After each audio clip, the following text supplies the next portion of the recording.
Xin ciao. Bonjour. Halo semuanya. Selamat datang di podcast kita. Di sini di kali ini ada saya Rahmalia Amanda dan teman saya Tiara.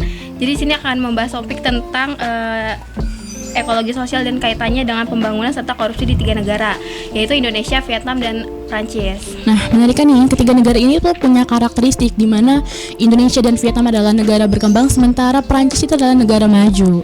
Nah, dari perbedaan itulah kita bisa melihat ya bagaimana sistem tersebut dapat mempengaruhi kesejahteraan masyarakatnya. Nah, karena kadang bukan negaranya yang miskin, tapi bagaimana sih cara mengelolanya itu yang bermasalah. Oke, sebelum masuk ke perbandingan negara, kita pahami dulu ya konsep utamanya. Jadi, ekologi sosial itu melihat hubungan antara 4 aspek utama, yaitu lingkungan, politik, ekonomi, dan sosial. Nah, bahwa hubungan itu tuh bersifat siklus ya teman-teman. Dan lingkungan itu menyediakan sumber daya, politik yang menggunakan penggunaannya, ekonomi yang memanfaatkannya, dan hasil itu bahkan berdampak ke kondisi sosial masyarakat. Nah, masalah itu muncul ketika salah satu aspeknya itu terganggu, terutama di aspek politik. Jika governance lemah dan terjadi korupsi, maka seluruh sistem itu ikut terdampak. Nah, benar banget nih. Misalnya nih ya, yang lagi viral eksploitasi sumber daya alam tanpa kontrol itu bakal ngerusak lingkungan. Terus juga ada memperkaya segelintir pihak dan juga memperlebar ketimpangan sosial. Dan ironisnya nih ya man, yang kaya itu makin kaya, yang miskin justru bakal berdampak. Nah, dari sinilah kenapa ekologi sosial itu tidak bisa terlepas dari kualitas tata kelola pemerintahan. Bener banget, karena satu kebijakan yang bisa dibeli itu dapat merusak satu ekosistem. Oke, next topik ya. Karena kita mulai dari Indonesia nih, secara ekologi Indonesia itu kaya banget sih. Ada hutan, tambang, terus juga laut, dan semuanya itu ngelimpah. Tapi di sisi lain juga justru di sini tantangannya ya, karena ketergantungan pada sumber daya itu sering memicu eksploitasi berlebihan. Kita bisa beri contoh nyatanya nih, seperti deeksploitasi, pencemaran, hingga dampak industri tambang yang merusak lingkungan. Nah, bener banget man nih. Kalau kita kaitin ya dengan korupsi, masalahnya itu jadi makin kompleks gak sih? Karena banyak kasus yang nunjukin bahwa izin usaha atau proyek ini tuh dipengaruhi oleh kepentingan tertentu. Artinya nih, kebijakan yang seharusnya melindungi lingkungan itu justru bisa dilanggar karena adanya praktik korupsi. Dan karena ketika hukum itu bisa dinegasi, lingkungan itu jadi korban pertama. Nah, dari sisi sosial itu dampaknya sangat jelas ya. Ketimpangan itu masih tinggi, pengangguran muda meningkat, dan akses pendidikan itu belum merata. Nah, jadi Indonesia tuh sebenarnya punya potensi besar banget man, tapi belum optimal karena masalahnya tata kelola, terutama korupsi dan birokrasinya nih yang belum efisiensi. Bisa jadi juga karena terlalu banyak yang kebagian di belakang layar ya. Bener banget sih. Nah, ngomongin soal izin usaha, kita lihat nih ke level yang lebih dekat dari kita, yaitu kita bakal ngambil contoh kasus di daerah Pekalongan, Jawa Tengah, di mana warganya khususnya juru parkir menggelar aksi protes di depan gerai Megacuan nih di Jalan Imam Bonjol gara-gara manajemennya itu ingin menerapkan sistem parkir elektronik atau e-parking lewat vendor dan bukan lagi dikelola oleh Akamsi sana. Nah, selama lebih dari 2 tahun itu kan lahan parkirnya sudah dikelola oleh masyarakat sekitar ya. Benar banget. Jadi bagi mereka itu bukan soal pintu masuk toko, tapi soal mata pencarian yang bergantung untuk hidup mereka. Nah, juru parkir yang dilansir dari berita Kompas ini bilang kalau mereka tuh takut digantiin dan takut pendapatan mereka tuh turun dan merasa kontribusi mereka tuh selama ini dalam jaga keamanan dan ketertiban itu nggak dihargain.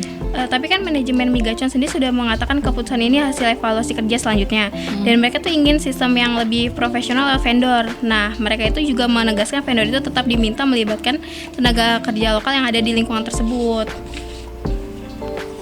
Nah, kalau gue sih cenderung kurang sepakat ya, karena ngelihat dari 2 sisi nih. Yang pertama, kalau e-parking itu bisa bikin transaksi lebih transparan, terus juga mencegah kebocoran kan, terus juga pengawasan. Tapi di sisi lain ya, kalau perubahan itu bisa dipasang tanpa dialog yang jujur, tanpa skema atau intensi bagi juru parkir, nah itu justru bakal menambah ketimpangan sosial lagi nih, bukan menguranginya. Jadi kan kalau kasus ini bukan soal pro atau kontranya teknologi ya, tapi soal apakah kita membangun sistem yang inklusif atau hanya membangun sistem yang lebih rapi di atas kertas tapi keras di lapangan. Nah, kalau di Indonesia kita tuh sering terjebak gak sih man? Kayak kita mau modern tapi lupa nih bahwa masyarakat kecil itu juga bagian dari situ. Dan kalau mereka dikesampingin, itu bukan keadilan lagi yang muncul, tapi lagi-lagi konflik sosial yang berulang-ulang. Nah, kalau di Indonesia kan kita lihat ya bagaimana konflik kecil seperti proses parkir elektronik itu bisa memecah-belah masalah besar. Betul. Soal tata kelolanya. Sekarang kita geser nih ke negara Vietnam ya. Jadi Vietnam itu sering dianggap sebagai contoh negara berkembang yang sukses memacu pembangunannya. Nah, betul. Karena sejak reformasi Doi Moi, di mana Vietnam ini berhasil meningkatkan ekonomi secara signifikan, terutama lewat industri dan ekspor, di mana pemerintah itu bisa mengambil keputusan nih karena sistemnya terpusat, dan itu membuat mereka tuh sangat efektif dalam menjalankan proyek besar besarnya. Nah, dari sisi ekologi sosial kan kalau Vietnam itu cukup rapi ya di level ekonomi dan politiknya.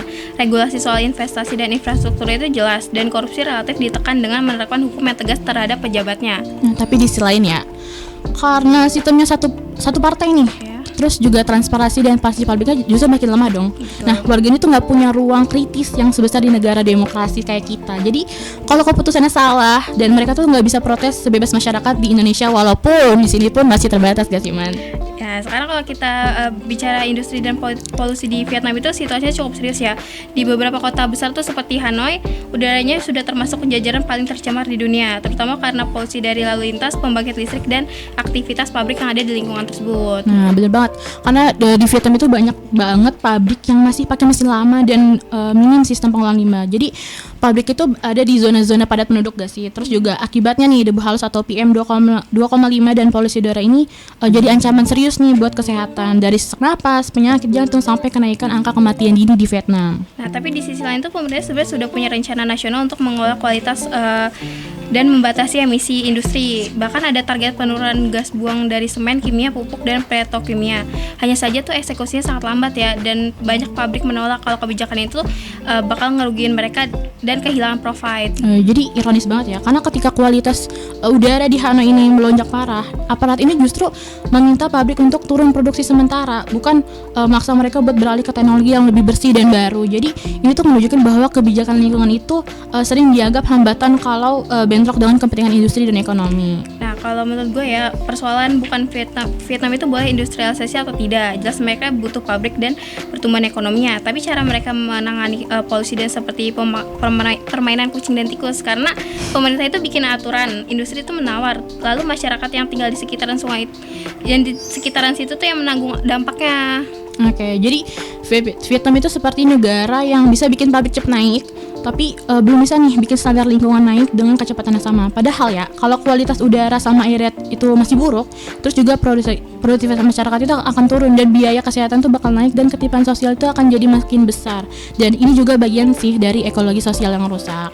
Nah, kalau kita kaitkan ke tema awal nih, polusi di Vietnam itu bukan masalah teknis, tapi cerminan dari keseimbangan yang belum seimbang antara industri, politik, dan kesejahteraan sosialnya. Oke, artinya nih, Vietnam itu emang hebat sih dalam efektivitas, tapi tantangannya justru nih, karena bisa nggak sih mereka tuh terus berkembang tanpa ngorbanin keadilan sosial dan kualitas lingkungan yang layak bagi masyarakat kecil. Sekarang kita lanjut lagi ya ke level ke Prancis sebagai negara baju nih. Di sisi ini tuh kita bisa ngeliat bagaimana sih ekologi sosial itu berjalan dengan relatif seimbang antara lingkungan, politik, ekonomi, dan sosial. Nah, kalau Prancis itu punya regulasi lingkungan yang ketat ya, infrastruktur, teknologi canggih, dan ekonomi yang stabil. Mereka juga agresif mendorong kebijakan berkelanjutan, misalnya energi terbarukan, mengurangi emisi, dan transportasi ramah lingkungan. Oke, tapi yang lebih menarik sih, ini governance-nya Prancis oke banget sih, karena governance Prancis ini dibangun atas transparansi, terus juga akuntabilitas dan kontrol sosial yang kuat. Jadi setiap kebijakan mereka yang bikin dan besar itu misalnya kenaikan pajak ya atau reformasi pensiun itu langsung disambut dengan demonstrasi besar di jalan. Ingat gak sih waktu di Prancis yang nurunin mengusulkan reformasi pensiun yang menaikkan usia pensiun dari 62 ke 64 tahun, dimana proposal itu tuh langsung memicu jutaan orang buat turun ke jalan, kayak buruhnya mogok, terus juga kereta macet dan aksi demo itu berulang selama berminggu-minggu. Tapi kalau menurut gue ya justru di situ bedanya dengan negara lain, karena protes itu bukan gangguan tapi alat kontrol masyarakat menolak sejak dini karena kebijakan itu dinilai tidak adil bagi generasi muda dan pekerja. Tekanan publik itu sangat besar sampai pemerintah tuh harus menjelaskan, menyesuaikan, bahkan menunda pelaksanaan tersebut. Benar banget, karena tiap kali muncul isu kenaikan pajak nih atau pemotongan anggaran yang dianggap menguntungkan elit dan menekan kelas menengah, Prancis ini selalu punya tradisi, yaitu jalan raya, lapangan sampai alun-alun Prancis itu jadi tempat demonstrasi besar sih. Dan ini jadi mekanisme rem sosial yang terbuka. Kayak Indonesia ini ada namanya aksi Kamisan di tiap hari Kamis, walaupun pelaku-pelakunya sampai sekarang belum terbukti sih. Jadi kalau kita kaitkan kembali ke kasus Megacon di Pekalongan, bedanya utamanya itu bukan teknologi e-parkingnya ya, tapi soal kebiasaan politiknya. Karena di Prancis itu masyarakat kecil punya ruang besar untuk bersuara, sementara di Indonesia itu seringkali mereka harus bersuara keras agar kepentingan mereka itu harus didengar. Nah, benar banget, karena artinya tuh kuncinya itu bukan soal kebijakan, Man, tapi gimana sih siapa yang ngatur dan bagaimana keputusan itu diambil dan seberapa besar masyarakat kecil itu diberi hak untuk menentukan arahnya. Kalau kita bandingin ya, Man, ketiga negara ini, kelihatan sih polanya jelas banget. Ya, Prancis itu unggul karena governance yang matang, transparansi tinggi, hukum kuat, dan partisipasi publiknya yang aktif. Jadi setiap kebijakan besar itu langsung diuji di jalanan, bukan hanya di ruang rapatnya. Nah, kalau di Indonesia ini masih di dalam tahap transisi, jadi kayak seimbang gitu ya antara iya atau enggaknya. Jadi udah ada kemajuan, tapi masih terkendala karena korupsi dan ketimpangannya nih, dan lemahnya ruang dialog dengan masyarakat kecil seperti kita yang tadi kita bahas tadi di lingkungan Pekalongan itu. Kalau Vietnam itu unggul dalam efektivitas kebijakannya, tapi masih terbatas dan transparansi dan ruang publiknya. Mereka itu jago bikin pabrik naik, tapi belum tentu jago bikin lingkungan dan suara masyarakat itu ikut juga dijaga keseimbangannya. Jadi bisa disimpulkan ya bahwa kunci utama pembangunan itu bukan cuma dari sumber daya atau ekonominya nih, tapi kualitas tata kelolanya di level negara, kota, bahkan di Geraimi sekalipun yang tadi kita bahas. Oke, jadi kesimpulannya ekologi sosial itu menunjukkan bahwa semua aspek dari lingkungan, politik, sosial, dan ekonomi itu saling berkaitan erat ya. Nah, dan korupsi itu sih jadi faktor yang paling penting karena itu bisa merusak keseimbangan tersebut. Dan baik di level negara maupun di level Geraimi yang sehari-hari kita lihat. Dan cukup sudah sih bincang-bincang dari gue dan Manda. Sampai jumpa di segmen selanjutnya. Thank you.